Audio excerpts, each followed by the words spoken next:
Hi everybody, this is Father Warner D'Souza, and once again we are recording at the Archdiocesan Heritage Museum. I'm standing in front of one of the most beautiful pieces that we have.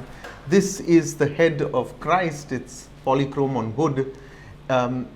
It's dated somewhere during the period 1600 to 1630.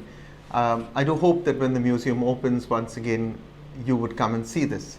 But for today, we are looking at the text of Wednesday in the first week in Ordinary Time. And our text is taken from the Gospel of Mark. We are in chapter 1, verses 29 to 39.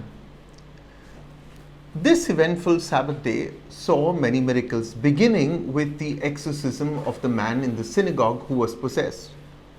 Jesus is now in Simon Peter's house, and his mother-in-law is sick with a fever. Make no mistake, fevers at the time of Jesus could not be wished away with a paracetamol. These fevers could often end in death. Before we move to the miracle and its consequences, a certain contrast and comparison needs to be drawn between the two miracles. The point of contrast and comparison is to highlight the diversity of Jesus' ministry. The first miracle was performed for a man, now it is a woman. The first miracle was in a public space, now in the confines of a home.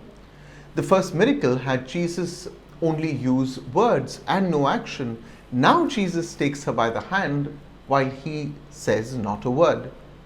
The first miracle does not mention the actions of the man after he was healed. Simon's mother-in-law, on the other hand, begins to serve them. So let's look at this unnamed woman who we merely know as Simon's mother-in-law. She has been raised and her first instinct is to serve. The response of most people to an act of kindness would be to show kindness back to the person who helped them.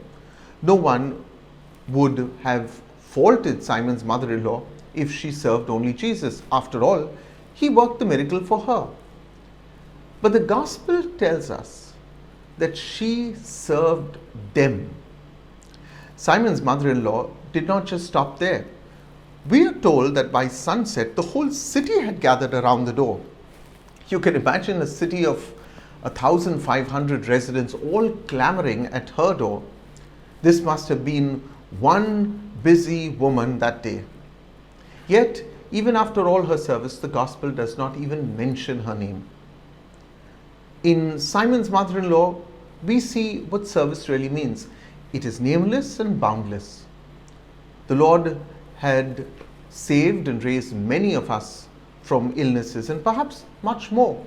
Yet our response has not always been as magnanimous as Peter's mother-in-law. Most people simply return a kind act done to them in the same measure. Simon's mother-in-law, on the other hand, knew no measure. Thank you for being part of these reflections. God bless you, and do remember to subscribe to our channel.